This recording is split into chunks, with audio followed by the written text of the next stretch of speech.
Saber mais sobre o nosso passado pode ajudar-nos a perceber melhor o presente e a construir o futuro.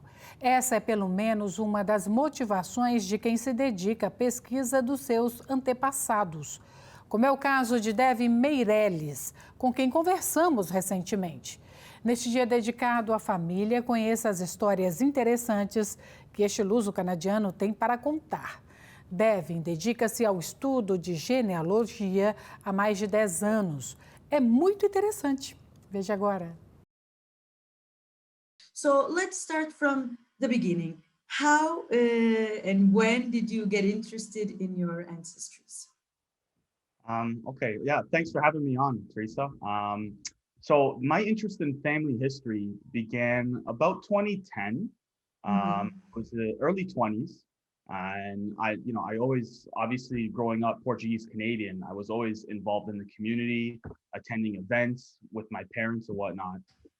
But it didn't dawn on me till my 20s that I realized, you know what, I only identify as an Azorean Portuguese Canadian, but I've never had a real interest in the history or the motivation of what brought the Portuguese people to Canada. Like, why am I here? So that's where it started from there. I decided to look into it a little further. And from there, it started for myself. What do I know about my immediate household? What do I know about my mom and dad? My mother emigrated to Canada in the 80s. However, my father was born in Canada. He is a first generation Canadian. So it was my grandfather that came over, which I thought was quite interesting because all my aunts and uncles on that side, my paternal side, were born and raised in Portugal. My father's the exception of that family. So when they reunited in Canada, he's the Canadian baby of the family. So it started your parents' ancestries, I mean, they have to come from some country, England, maybe? No, they're both Portuguese. They're both Portuguese. Okay. Yeah. So my mother came from São Roque, next to Ponta Delgado in Azores. Yes. And my father's the Canadian baby of the family, but my paternal grandparents are from the Azores as well. My avós from Ginete on the west side, and my host from Faial da Terra on the east side. So I thought that was interesting, just to look into that. They met in Canada. They met in Canada, but your parents' family was there for a longer time. That's it. So my parents met in Canada. Yes, my mother came over to Canada. My grandparents, they were established in Azores in the 40s. Okay. My grandfather left his family. So he had 3 children at the time, my aunt and my 2 uncles. He left them on the island to establish a life in Canada. He didn't have enough money to come all in one shot, so he came by himself. He was one of the pioneers. 1958, he came over. Worked hard. He started on the railroads in British Columbia. And then once he saved up enough money, he decided, for whatever reason, Toronto would be a good place to establish themselves.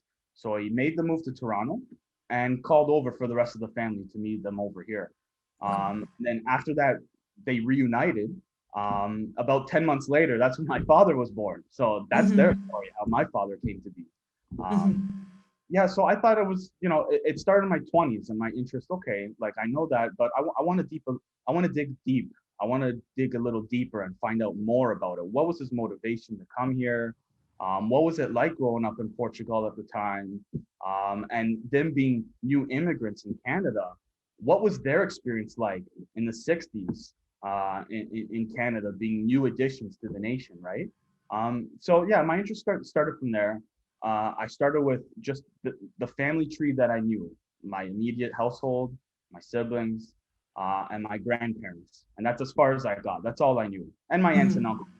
Yeah, that's good already. But then I said, I want to know more. Like, what are my grandparents' stories? Or their stories above that, my great-grandparents. I didn't know my bisavô. What are their names? What are their dates? Where did they come from, right? So that's when I started interviewing. So, for any novice genealogist or family historian, start with what you know, as I did. Build with, building blocks. You need some clues, some leads as to where you're gonna take off from there. And then from there, I used my eldest living relatives to gather more information from them. So that's when I started doing interviews and asking, okay, who are my bisavô in Portugal? Do you know their dates? Do you know baptismal dates, death dates, anything like that? And that's when you start documenting. And then essentially from there, you build profile sheets of each ancestor on your family tree. And until you extend as much information as you can from those interviews from your living relatives. And that's your best building block to start with when you get into this. I imagine it requires a lot of patience, a lot of time, but also money, right? Is it expensive to do this kind of research? So to begin, I didn't spend any money for my first few years. And yes, Teresa, you're right. It does take a lot of time and a lot of patience. You're going to be very eager. You want to find out as much as you can initially. But even with the interviews, one thing I discovered was you're relying on memory of your relatives to come back to you with some information. So in that moment, they might not remember certain aspects. It might come to them at a later time, or little tidbits of pieces of information that tie into your relatives, right? So over many years, it was like, oh yeah, by the way, this story happened, or oh, I remember this one scenario when my father was at Kensington Market, and I was like, oh, you didn't tell me that initially in the interview. So it sort of comes up, you know, throughout time. But to start with, I didn't spend any money. I was just doing interviews, relying on my living relatives, and with the information they were providing me, there's lots of free resources online that you can dig deeper into this. So like the archives in Azores, or Portuguese archives, there's lots of online resources and databases that you could simply search names and dates, and you could find. Technology helps. Oh, big time. That's a major support. And before you spend any money on these ancestry websites or MyHeritage or whatever, start with resources you have on hand that will save you a lot. Because one thing I'll tell you about those websites, they all don't have everything you're looking for. You really got to be selective with the website you're going to go into, but you really want to like reach that point where, oh, I don't have any more information from the resources I have on hand, whether it be online databases or your relatives, before you spend money. That's really big advice. But do you have to invest some money if you want to take it to the next level? Yes, you do. Yeah. So I'd say the next level is once you start, find a website where there's whatever your heritage is. We're talking about Portuguese here. So you want to find a website where there's lots of Portuguese users that upload their family trees on there, or there's Portuguese information as well, archives. So spend your money smart. Could you name some? Well, there's one website that helped me big time, actually. They focus on European archives. They don't have commercials here in North America like you see the ancestry websites, or commercials rather. But it's called geneal.net. Yeah, I know that one. NEALL.net. And they focus on Italian, Portuguese, Spanish, English archives. They rely on users uploading that information, and there are records and documents you could find in there. So Genial, I did a membership once I, extended my resources, and they took me to the next level, that I started finding leads to my third great grandparents, my fourth, and I started discovering interesting little pieces of information relating to my ancestry. So that was a big resource, very specific. And that one, you already have to pay something if you are. You do have to pay for that one, yeah. Is it expensive? I think it was a couple of years ago. It runs about 60 euros a year. But it's affordable. I was doing this on a budget initially. So the way I got around it, they give you a 3-day trial for every new account. So I have about 3 or 4 emails that. Good strategy. What I was looking for, I would really focus on that branch of my ancestry. I would make a new account with a different email, and I would spend those 3 days really going in and really researching that aspect of my family tree. Mhm. Yeah. What about DNA testing? Does it help as well? Absolutely. DNA testing, there's a multitude of advantages with your research. So I did the DNA testing with Ancestry as well. The benefit of DNA testing is you'll find connections. So DNA genetics will link you with other users that have done the test that fits the mold of your DNA composite, and it'll give you suggestions that, hey, by the way, this user might be your second cousin.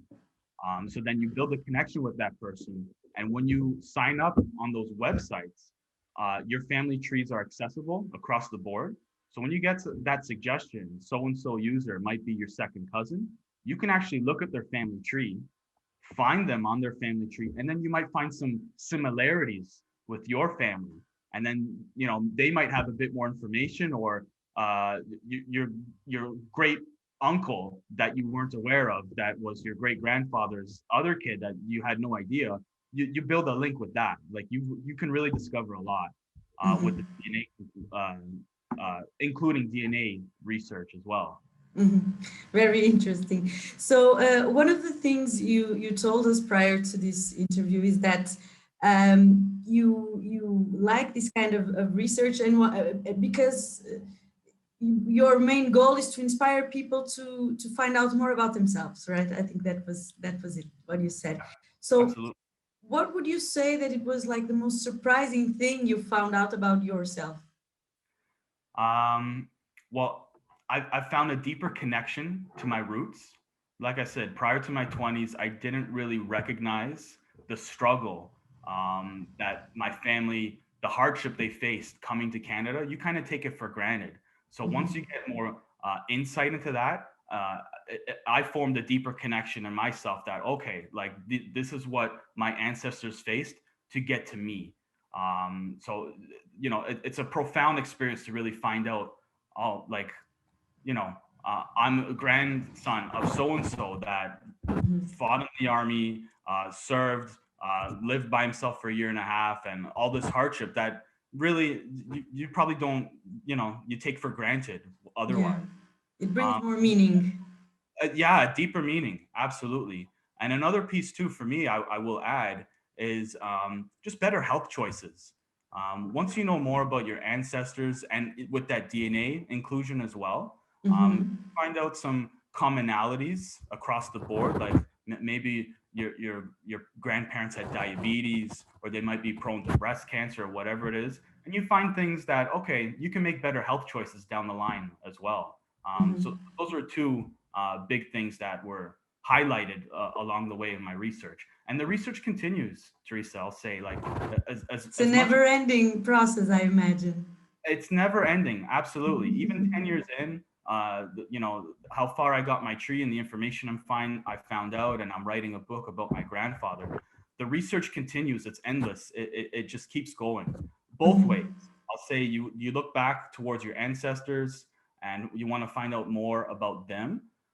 But looking towards the future, we're creating history every day. And with our descendants of ours and the lives we live, we're adding to that history every day as well. So it goes both ways. Yeah, you talked about the health advantage, which is quite interesting. Did you personally discover something that helped you in that sense? Um, Thankfully, I'm of good health as of this interview. But diabetes was one. I found diabetes and asthma in my family. So, just making better health choices with that. I'm just very conscious Okay. of, my blood sugar levels and whatnot, but Yeah. nothing like really predominant, luckily, on my family. But I imagine for other researchers, and once you start mixing different cultures, people that have different ancestry lineage, that would be very helpful for you to find out Yeah. more about yourself. Yeah. I would say that it's the practical side of this research. You have the poetic one where you find out about stories and stuff, and then you have a more pragmatic part. Still about the DNA platforms that exist. Could you also name some for our Yeah, well, obviously the biggest one's okay. ancestry.com.ca. They have the largest amount of users. Uh, Mhm. and on the poetic side, like you said, there's a lot of family trees and links. Like you'll be surprised at how many connections you can find on Ancestry. Just Mhm. myself alone, it's dozens among dozens.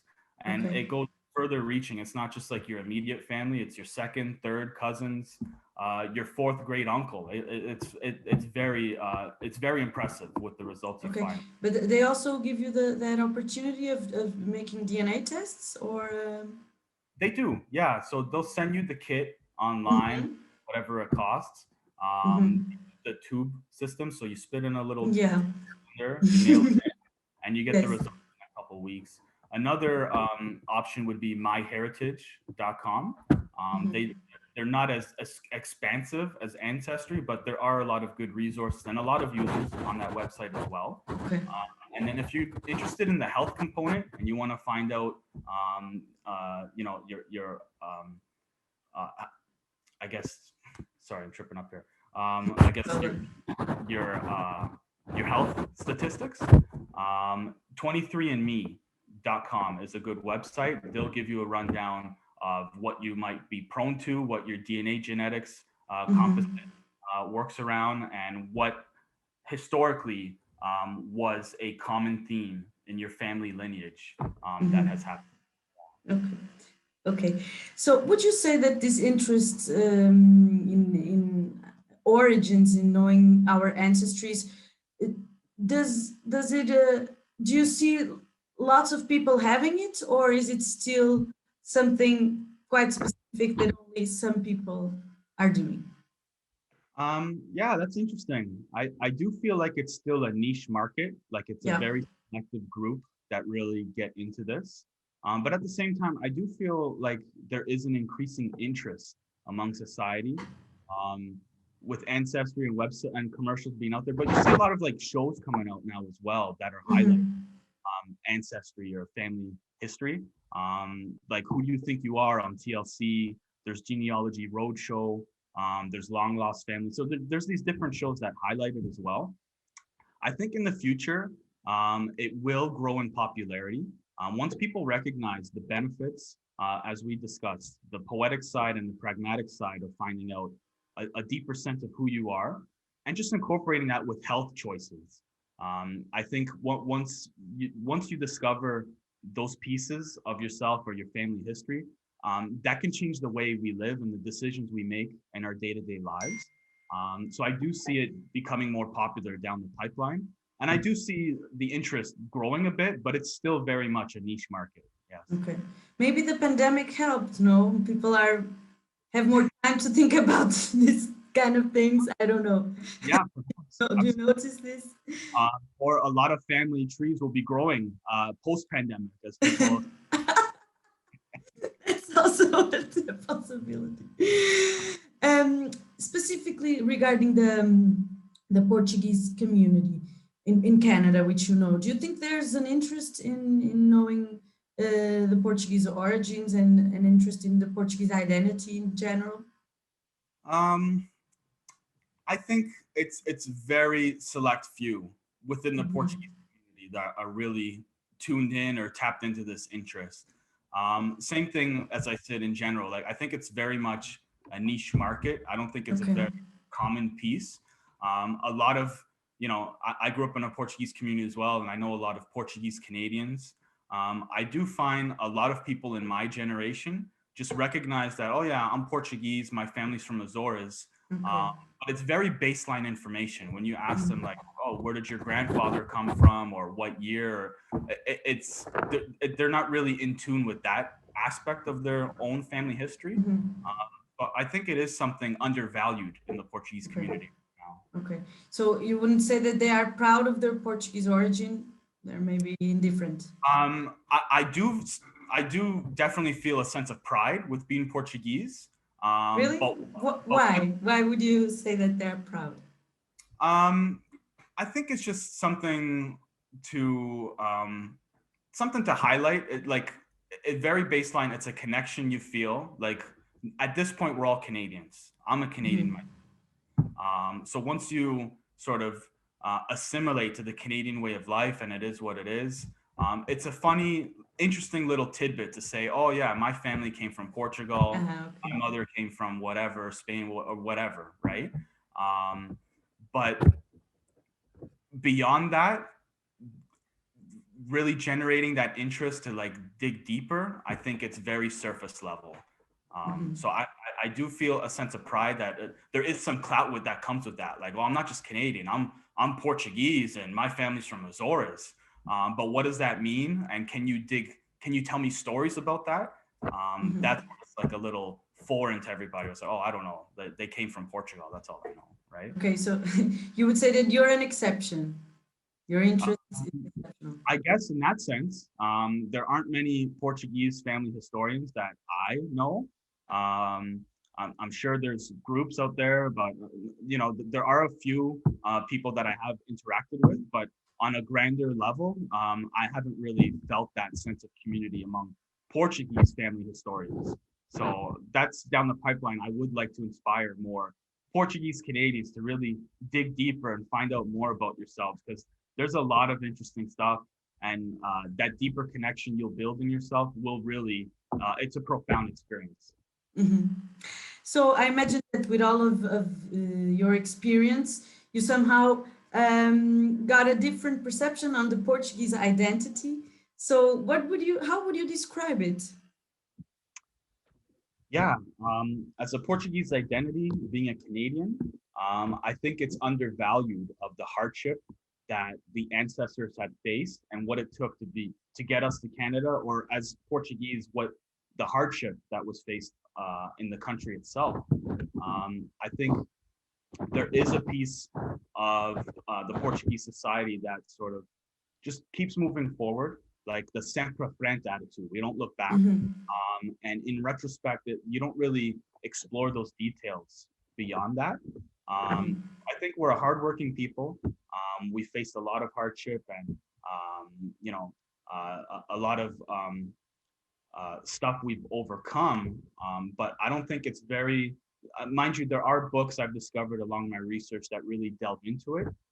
But is it like household names that we're familiar with, or household knowledge that we just openly talk about? I think not so much. So I think in that sense, it's a little undervalued of how hard Portuguese people are and what we face. When you say that, are you referring to Portuguese that live in Portugal that are not aware of the difficulties that the immigrants community faced? In the sense of a Canadian Portuguese. Okay. Yes. So the perception of Canadian Portuguese people in that sense. Okay. Yeah, that's how I feel. Regarding the perception of Portuguese people that are still in Portugal, do you have any idea of what's their perception on their opinion regarding the Portuguese communities in Canada? Is it good? Yeah, that's an interesting thought. I haven't really thought about that in detail. It's difficult. It is difficult. But Portuguese, the nation itself has overcome a lot since the revolution. They've become very democratic. They're very free-thinking people. So I think they've come a long way in that sense. Whereas before, a lot of people were leaving as the pioneers, and my grandparents, and a lot of people were leaving the country for better opportunities. Since then, are there as many people leaving Portugal? I don't think so as much. So I think, yeah, in that sense, that's as much as I could say about that. Yeah, I'm asking because I think sometimes Portuguese people, I live in Portugal, so this interests me particularly. They are not quite aware of the strength of the Portuguese communities living abroad, namely Canada. That's okay. Yeah, I see what you're saying. Yeah. And in that sense too, that is an inspiration for myself, where there were strength in numbers when these communities came over to North America or wherever they immigrated to. But now in this current generation, you do see the Portuguese communities locally sort of dissipating a little bit. There is a sense where it's like the elders that are really steering the cultural communities and really putting together these festivals. But you don't see a lot of activity among the youth, people my age or younger. I'm 1988, but I don't see a lot of like millennials or Generation Zs getting involved. So you kind of get a sense of concern that, oh, if it wasn't for these elders, this would just be non-existent. Yeah, and what will happen after, right? What will happen in the future? Yeah. Like, what's the Portuguese community in Toronto going to look like 10 years from now? Who's going to be steering the ship? And and so I think that's a piece of my inspiration as well. It's like I feel the sense of urgency that someone needs to step up to the plate. Who's going to take on these cultural clubs and the parades that, to me as a kid, I took for granted.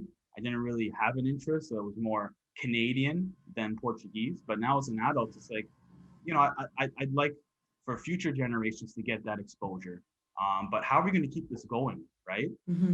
So to your point, Teresa, that does resonate, that I do see Portuguese communities on the mainland or on the islands in Portugal, sort of undervaluing the Portuguese communities abroad because they're not as strong, I guess. Yeah, makes sense. So Devin, my last question is, what kind of advices would you leave to people that would like to know a bit more about their ancestries? I mean, if any piece of you is interested in your family history, ask questions. Just start with yourself, your immediate household, build that family tree. As we alluded to earlier, like, it takes a lot of time and patience, but as you discover stuff along the way, document it. Write down anything, any tidbits, any stories, and you'll experience how things keep building on one another, and it's just a snowball effect. As you collect more, it gets bigger and bigger. But be curious, ask questions, and write things down as you go along the way. And within a decade or as the years go by, it's a profound experience when you realize, oh, like, these little things that I took for granted, I didn't write down in the moment. When you actually do write it down, you have something to go back on. It's a deeper connection you can build in yourself, and for the future generations, your grandkids, your children themselves. Because if it isn't for us in this moment right now, where's all that information? Where's that history going to go? So we got to do our best to document it and keep this Portuguese culture strong, and our sense, our identity to our homeland. Keep that strong. Okay. Can people reach out to you somehow? I'm not sure if you're still lecturing. Yeah, absolutely. So I could do teaching sessions online on Zoom.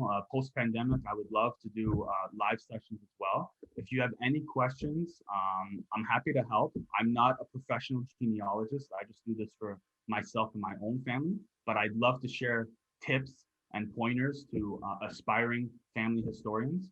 So you can find me on Instagram. That's my outlet. I do share some of my findings on my account as well. My account is @Meireles History, Meireles History. And there you can shoot me a personal message, find some of the information I share, and I would love to inspire or help those interested in this topic as well. So I'm there. Okay, thank you so much, Devin. I hope to see you again, and good luck with your researches. Thank you.